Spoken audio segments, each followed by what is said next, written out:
Bismillahirrahmanirrahim. Assalamualaikum warahmatullahi wabarakatuh. Alhamdulillahi rabbil alamin. Wabihi nasta'inu ala umuri dunya waddin. Wassalatu wassalamu ala ashrafil anbiya'i wal mursalin. Wa ala alihi wa ashabihi ajma'in. Amma ba'du fa inna khairal hadisi kitabullah. Wa khairul hadyi hadyu Muhammadin sallallahu alaihi wasallam. Wa syarrul umuri muhdasatuhah wa kulla muhdasatin bid'ah wa kulla bid'atin dhalalah wa kulla dhalalatin finnar. Alhamdulillah bisa kita lanjutkan mempelajari kitab Durusul Lughah Al-Arabiyyah yang merupakan karya Imam Zarkashi dan Imam Syubbani rahimahumallahu ta'ala. Kita lanjutkan pelajaran yang ke-9 Ad-Darsu At-Tasi'u, membaca isim mu'annas yang dihadirkan dalam bentuk mufrad, musanna dan jamak. Kita lanjutkan baris yang keempat. Kita baca bintun, bintani, banatun. Bintun artinya anak perempuan, bintani dua anak perempuan, banatun tiga anak perempuan ke atas. Jadi anak perempuan banyak, bisa 3, 4 dan seterusnya. Hujuratun, hujuratani, hujuratun. Hujuratun artinya kamar atau ruangan. Lughatun, lughatani, lughatun. Lughatun artinya bahasa, seperti bahasa Indonesia, bahasa Arab dan lain sebagainya. Mimhatun, mimhatani, mimhawatun. Mimhatun artinya adalah penghapus. Nah, kita lanjutkan ya, pada halaman selanjutnya tinggal 3, sekalian dibaca. Sholatun, sholatani, sholawatun. Sholatun, nah, sholat ya. Sholatani 2, sholat. Sholawatun, sholat ya. Qonatun, saluran. Qonatani, qonawatun.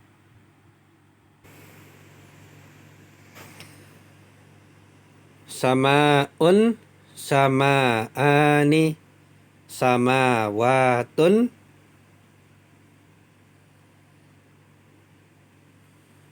Samawatun. Nah, ini samaun artinya langit. Samawatun, langit, langit. Dan sebagaimana di pertemuan yang lalu telah disebutkan sab'u samawatin, 7 langit. Nah, demikian. Adapun adatnya, jumlahnya disesuaikan dengan bentuknya masing-masing. Nah, namun pada pertemuan kali ini ada hal yang ingin kami sampaikan, yaitu tentang bintun. Yang mana bintun ini sudah jelas adalah isim mu'annas, meskipun diakhiri dengan tak mabsutah, bukan tak marbutah. Jadi sebelumnya kita kan pernah mempelajari kata baitun, rumah, baitani, 2 rumah, buyutun. Nah, baitun ini adalah isim mudzakkar. Belakangnya adalah huruf tak mabsutah. Baitun isim mudzakkar. Ya. Nah, kemudian kenapa yang bintun itu kok digolongkan dalam isim mu'annas? Karena tabel-tabel di sini adalah tabel-tabel untuk isim mu'annas ya. Termasuk bintun salah satu darinya. Padahal tidak berakhiran tak marbutah ya. Bintun, bintani, banatun, dan bintun itu adalah Nah, Afan saya tulis ya. Ya, sudah dibenarkan bahwasanya bintun itu isim muannas. Jadi kalau baitun isim muzakkar, adapun bintun isim muannas. Kenapa demikian? Karena meskipun tidak diakhiri tak marbutah, tetapi secara realita bintun anak perempuan ya perempuan feminin muannas. Anak perempuan itu bukan laki-laki, ya kalau anak laki-laki itu ibnun isim muzakkar. Kalau anak perempuan bintun ya perempuan feminin dan muannas. Nah, jadi diperlakukan sebagai isim muannas karena memang realitanya muannas meskipun tidak diakhiri tak marbutah. Nah, jadi isim muannas itu ada dua macam. Ada isim muannas ya. Yang pertama itu hakiki dan yang kedua majazi. Kalau isim muannas yang hakiki memang realitanya muannas feminin. Seperti nama Zainab. Ada perempuan namanya Zainab. Zainab di sini berakhiran ba, tidak berakhiran tak marbutah. Maka dia tetap muannas, isimnya isim muannas meskipun tidak berakhiran tak marbutah. Juga seperti nama Maryam ya.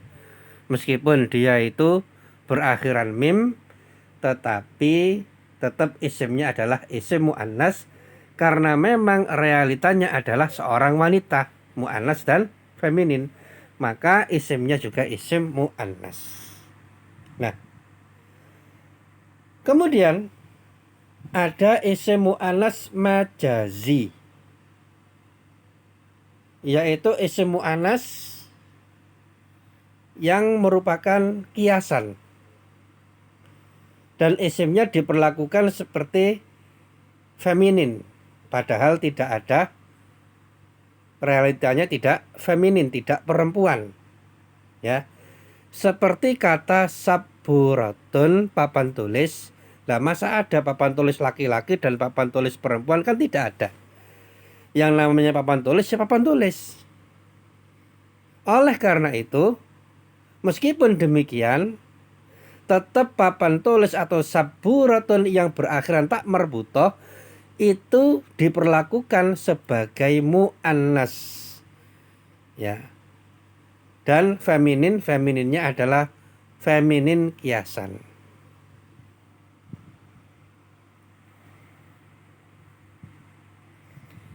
Juga seperti yang terdapat pada tabel misalkan ya. Di situ ada kata mimhatun, nah, penghapus. Pertanyaannya apakah ada penghapus laki-laki dan penghapus yang perempuan? Kan tidak ada. Nah, tetapi secara bahasa isim mimhatun itu dianggap sebagai isim yang feminin, yang muannas. Tapi sekedar kiasan karena memang kata-kata dalam bahasa Arab itu terbagi dua. Ada yang muzakkar maskulin laki-laki dan ada yang muannas feminin perempuan. Dan yang feminin itu ada yang memang hakiki realitanya demikian ya, seperti para wanita ya, nama wanita, kemudian seperti misalkan dajajah ayam betina, bakoroh sapi betina. Nah itu memang realitanya adalah feminin yang bisa melahirkan ya, bisa bertelur dan lain sebagainya. Nah, adapun mimhatun, saburatun dan lain sebagainya itu hanya feminin kiasan. Tidak ada yang namanya penghapus melahirkan, tidak ada papan tulis melahirkan. Tetapi dianggap feminin dari sisi bahasa karena memang isim dalam bahasa Arab dibagi dua, ada yang muzakkar dan ada muannas. Oke. Semoga bisa difahami. Nah, oleh karena itu kata bintun anak perempuan adalah isim muannas meskipun tidak diakhiri tak marbutoh.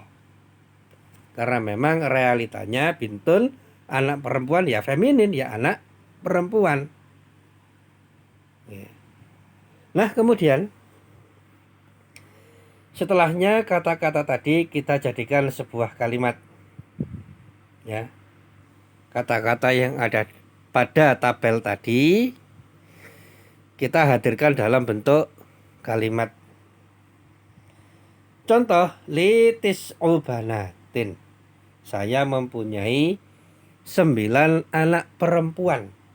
Maka pakai tis'u adat untuk isim mu'annas karena kata bintun tadi itu memang anak perempuan dan isim mu'annas. Litis ubanatin, saya mempunyai 9 anak perempuan. Fi baiti samani hujuratin, di dalam rumahku ada 8 ruangan atau 8 kamar. Ya, di situ hujuratin adalah jamak dari kata hujrah, kamar. Maka kalau dijadikan jamak dan diberi adat, maka adatnya taruh depan, ya. Dan kemudian kata hujuratin menjadi majrur, tandanya di sini adalah dhammatan. Kemudian alal maktabi arba'u mim hawatin, di atas meja ada 4 penghapus. Nah selanjutnya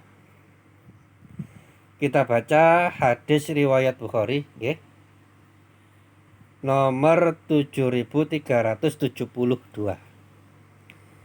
Hadisnya cukup panjang, kita baca sebagian saja, yaitu tentang pesan Rasulullah SAW kepada sahabat Mu'adz ibnu Jabal ketika beliau diutus oleh Rasulullah untuk dakwah ke negeri Yaman. Pesan Rasulullah SAW kepada sahabat Mu'adz adalah, atau beliau bersabda, ya, Rasulullah SAW bersabda, innaka taqdamu ala qaumin min ahlil kitabi falyakun awwalama tad'uhum ila ayyu wahidullaha ta'ala. Sesungguhnya engkau, ya, yaitu Mu'adz, engkau wahai Mu'adz, kata Rasulullah, engkau akan mendatangi kaum ahli kitab. Maka hendaklah pertama yang engkau dakwahkan kepada mereka adalah agar mereka mentauhidkan Allah, mengesahkan Allah, beribadah hanya kepada Allah Subhanahu wa ta'ala semata. Fa idza arafu dzalika fa akhbirhum annallaha farada alaihim khamsa sholawatin fi yaumihim wa lailatihim. Dan apabila mereka sudah mengetahui itu, mereka sudah paham, ya. Ketika mereka sudah tahu, kemudian kabarkanlah kepada mereka, sesungguhnya Allah Subhanahu wa ta'ala mewajibkan atas mereka khamsa sholawatin, salat 5 waktu, fi yaumihim wa lailatihim, ya, dalam sehari semalam mereka. Ya, kita baca sampai sini saja. Dan dalam hadis yang mulai ini kita temukan, ya, kata-kata khamsa sholawatin. Nah, sholawatun tadi di tabel itu adalah jamak dari kata sholat. Sholatun, sholatani, sholawatun. Kalau dikatakan 5 sholat, maka diberi adatnya taruh depan, yaitu kata khamsu, ya, menjadi khamsu sholawatin. Nah, adapun kalau dalam hadis ini khamsa sholawatin karena dia mansub. Tapi aslinya adalah khamsu sholawatin. Nah, seperti ini. Ini ketika belum berubah. Ya, khamsu sholawatin, 5 sholat. Tapi yang dimaksud di sini adalah khamsu sholawatin, sholat 5 waktu. Ya, zuhur, asar, maghrib, isya, subuh.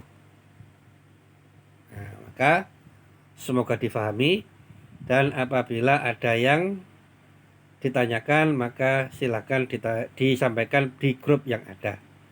Sebagaimana biasa, tugas 1 dan 2 membaca, menulis dan membaca. Yang ditulis adalah kata baitun ya, sampai kata khamsu sholawatin, kemudian tugas kedua dibaca, dan tugas yang ketiga adalah mengerjakan evaluasi yang ke-63 dikumpulkan di admin. Ini demikian. Mohon maaf atas segala kekurangan. Subhanaka Allahumma bihamdika asyhadu an la ilaha illa anta astaghfiruka wa atubu ilaik. Assalamualaikum warahmatullahi wabarakatuh.